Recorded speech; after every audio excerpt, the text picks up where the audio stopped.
Hello all, this is Alex from Paramedic Financial Services.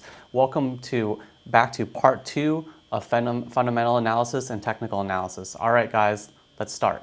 Let's talk about support and resistance. These are some key indicators that technical analysis traders, they like to use. Support occurs when a downtrend is expected. It is due to the concentration of the demand, okay?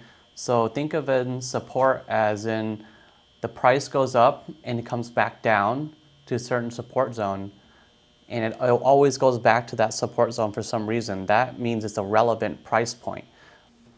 All right guys, so now that we're looking at the chart, I'm going to explain a little bit more about what support and resistance are on the visual end so you guys can see.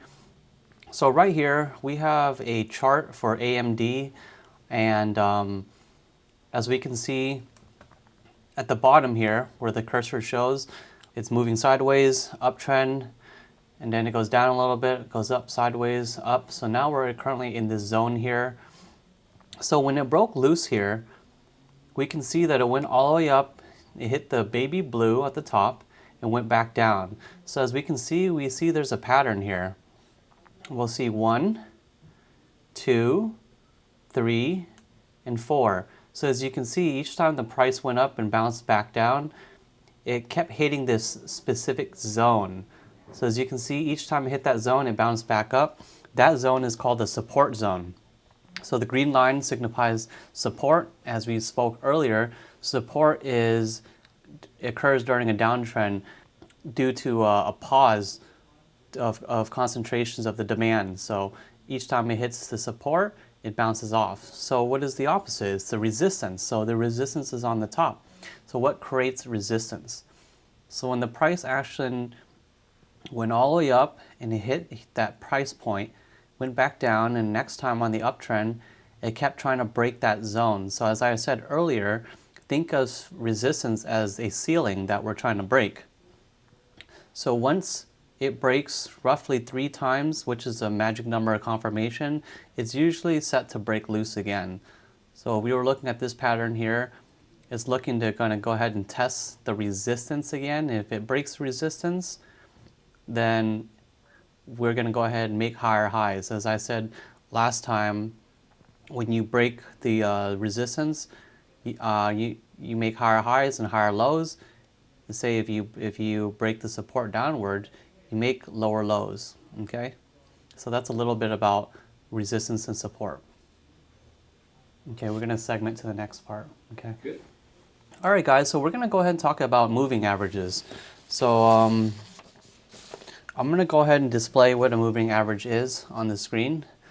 So I went ahead and just opened up the moving average. So we're gonna zoom up so we can see better.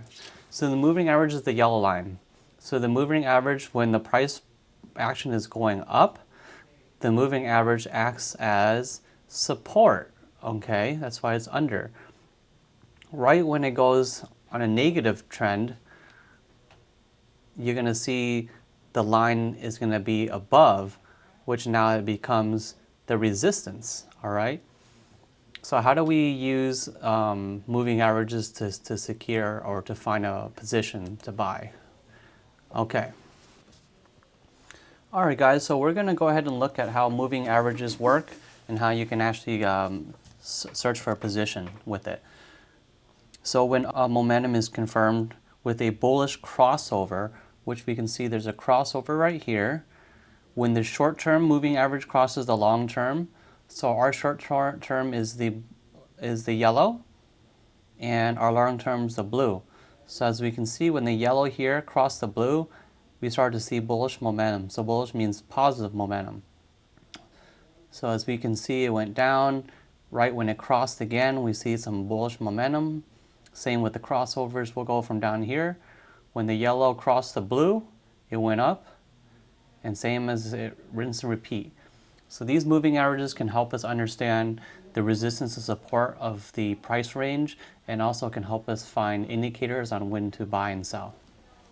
So these are just some simple topics and illustrations and ideas of what fundamental and technical analysis are. I know it may be a little bit confusing when not understanding how the charts look like or maybe not understanding how to read them, but in the next video, I'm going to go over the basics on how to read a chart, understand the basics of a chart, what those little red and green tickers mean, how to read them, and how to understand them. So I really want to thank everybody today for coming and joining us here. Remember, if you haven't followed us, go ahead and follow us. If you haven't liked, go ahead and like, drop a comment. Really appreciate it if you guys do. Will definitely help the channel. Keep following us. We'll keep making new videos for you guys to enjoy. I'm always feeling excited to make new content for you guys. So definitely stay tuned in for the next episode. And thanks a lot, guys. See you later.